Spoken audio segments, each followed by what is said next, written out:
অজ্ঞানন্তিমিনান্দস্য জ্ঞানঞ্জন শলাকয়া চক্ষুরুষ্মিলিতং যেন তস্মৈ শ্রী গুরুবে নমঃ। নমো ওং বিষ্ণুপাদায় কৃষ্ণপৃষ্ঠায় ভূতলে শ্রীমতে ভক্তিবেদান্ত স্বামিনীতি নামিনে। নমস্তে সরস্বতী দেবী গৌরবাণী প্রচারিণে নির্বিশেষ শূন্যবাদিনী পাঞ্চাত্য দেশ তারিণে। তপ্ত কাঞ্চন গৌরাঙ্গী রাধে বৃন্দাবনেশ্বরী বিশ্ববানুসুত দেবী তাং প্রণমামি হরি প্রিয়ে। হে কৃষ্ণ করুণা সিন্ধু দীনবন্ধু জগৎপতে গোপেশ গোপিকা কান্ত রাধা কান্ত নমস্তুতে। নমো মহাবদন্যায় কৃষ্ণ প্রেম পদায়তে কৃষ্ণায় কৃষ্ণ চৈতন্য নামনে গৌরতিশে নাম। ওং বৃন্দায় তুলসী দেবী পিয়া ওই কেশবস্য বিষ্ণুভক্তি পদে দেবী সত্যবত্তায় নমো নমো।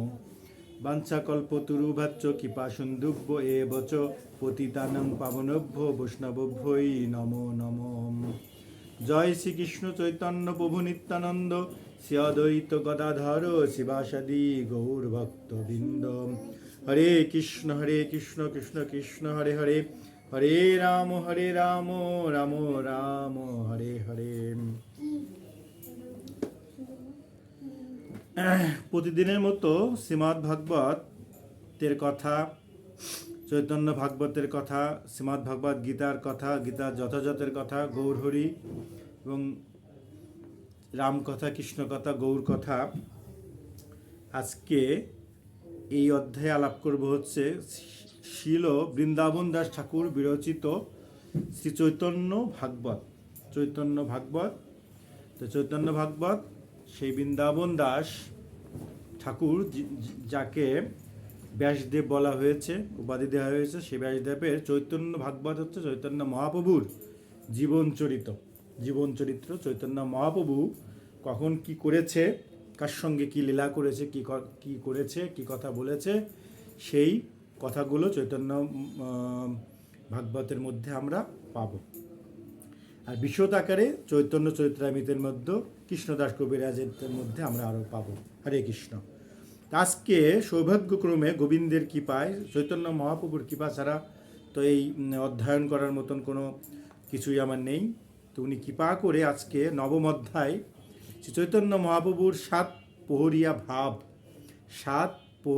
ভাব এই অধ্যায়টা আমরা আজকে অধ্যয়ন করব।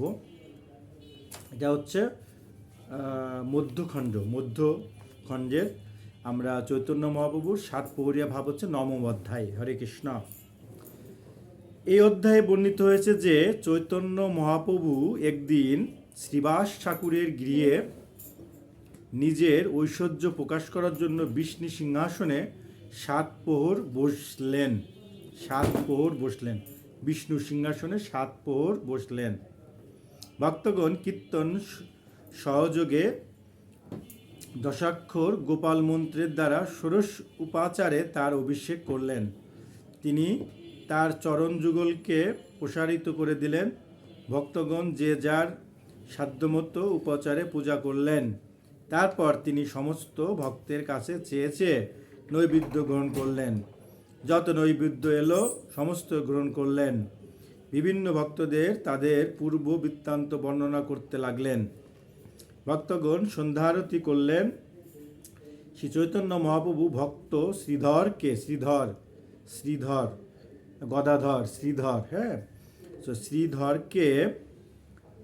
শ্রীধরকে ঐশ্বর্য প্রদর্শন করলেন। তাই ভক্তদের নির্দেশ দিলেন তাকে ধরে আনতে। তার নির্দেশে ভক্তগণ ছুটে গেলেন। অর্ধেক রাস্তা থেকে তারা শ্রীধরের কীর্তন শুনতে পেলেন এবং সেই কীর্তন অনুসরণ তার বাড়িতে গেলেন। শ্রীধরকে মহাপ্রভুর সংবাদ দেওয়ায় শ্রীধর মূর্ছিত হলেন। ভক্তগণ সযত্নে ধরে আনলেন। শ্রীধর যুধিষ্ঠির মহারাজের ন্যায় সত্যবাদী ছিলেন। শ্রীধর থোর কলা খোলা বিক্রি করে তার সংসার নির্বাহ করতেন এবং লাভের অর্ধেক দিয়ে গঙ্গা পূজা করতেন। মহাপ্রভু ভক্তের দ্রব্য গ্রহণ করেন, তাই শ্রীধরের সঙ্গে প্রতিদিন কলহ করে প্রয়োজনীয় দ্রব্যাদি আনতেন। সারা রাত্রি শ্রীধর নিজের ও জগৎবাসীর কল্যাণের জন্য পরম আকুতি সহকারে হরিনাম সংকীর্তন করতেন। এই যে ভক্ত শ্রীধর, সারা রাত ধরে উনি জীবের কল্যাণের জন্য হরিনাম সংকীর্তন করতেন, তার জন্য নয়, জীবের কল্যাণের জন্য হরিনাম সংকীর্তন করতেন। তাই শ্রীধরের সঙ্গে প্রতিদিনই ওকে পাষণ্ডীগণ নানাভাবে শ্রীধরের নিন্দা করত।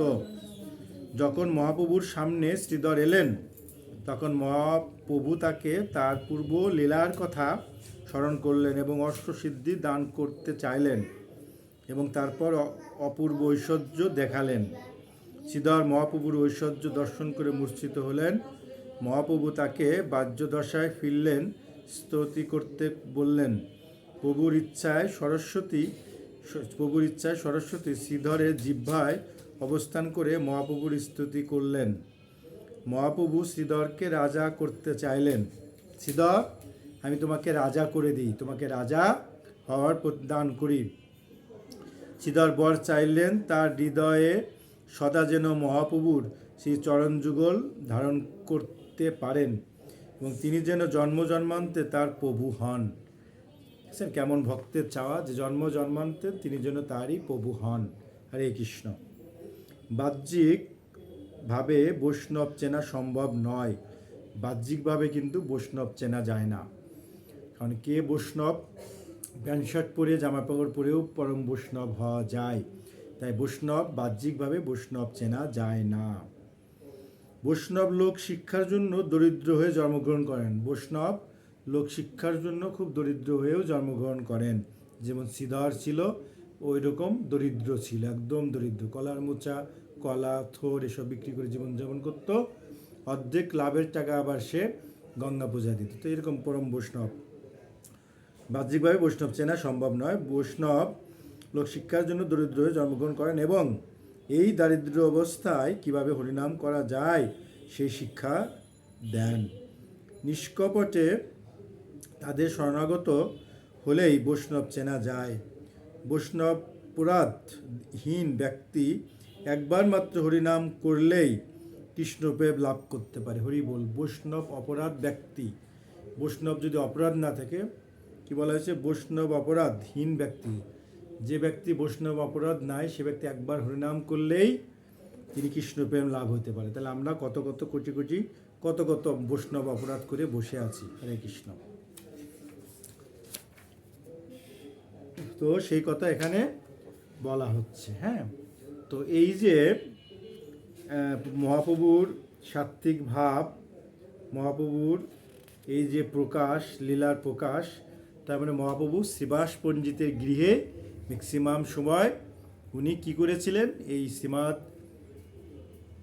লীলা, এই যে লীলা ম্যাক্সিমাম সময় তার আলোয়েই সেটা করেছিলেন। হরে কৃষ্ণ। সো আজকে এইটুকুই আমরা শ্রবণ করলাম। পরবর্তীতে আমরা আরেকটা অধ্যায় আমরা শ্রবণ করব। এভাবে একটা একটা করে আমরা এক একদিন শ্রীমৎ চৈতন্য ভাগবত, এক একদিন শ্রীমদ্ ভাগবত গীতা, একদিন ভাগবতম আমরা প্রতিদিনই ভাগবত পড়ার সৌভাগ্য চেষ্টা করি। কখনো হয়, কখনো হয় না। হরে কৃষ্ণ। মহাপ্রভুর ইচ্ছায়, চৈতন্য মহাপ্রভুর কৃপায় মহাপ্রভু আমাকে যতটুকু করাবেন তো ততটুকুই আমরা করব। তো আজকে অধ্যায়ের মতন আমরা সমাপন রাখবো। হরে কৃষ্ণ। এই যে চৈতন্য ভাগবত, এই হচ্ছে ইস্কন শিল প্রভুপাদের বই। সেই বইয়ের মধ্যে চৈতন্য মহাপ্রভুর জীবনী গ্রন্থ লেখা, এটা আমার খুব প্রিয় একটা বই। হরে কৃষ্ণ। সো এই বই আর ভাগবত কৃষ্ণ কথা, হরিকথা সমান, এবং এই বইটা পড়বেন, শ্রবণ করবেন। শ্রবণ করলে চৈতন্য মহাপ্রভু কৃপা করে তাকে কৃষ্ণ প্রেম ও ভক্তি লাভ করবেন এবং গোবিন্দের শ্রী চরণ পদ্মে গোলক বৃন্দাবন ধাম প্রাপ্ত হতে পারবেন। এই চৈতন্য ভাগবত কৃষ্ণ কথা, হরিকথা, গৌর কথা শ্রবণ করতে করতে, আপনার কৃষ্ণ নাম শ্রবণ করতে করতে সমস্ত পাপ দূর হয়ে গোলক বৃন্দাবন ধাম প্রাপ্ত হওয়া যায়। তো আজকের মতন এখানে রাখবো। হরে কৃষ্ণ কৃষ্ণ কৃষ্ণ হরে হরে, হরে রাম রাম রাম হরে হরে। এবং প্রিয় ব্যক্তির কাছে, প্রিয়জনদের কাছে ভিডিওটা শেয়ার করে দিবেন, যিনি হরিকথা, গৌর কথা সবাই শ্রবণ করতে পারে। হরে কৃষ্ণ।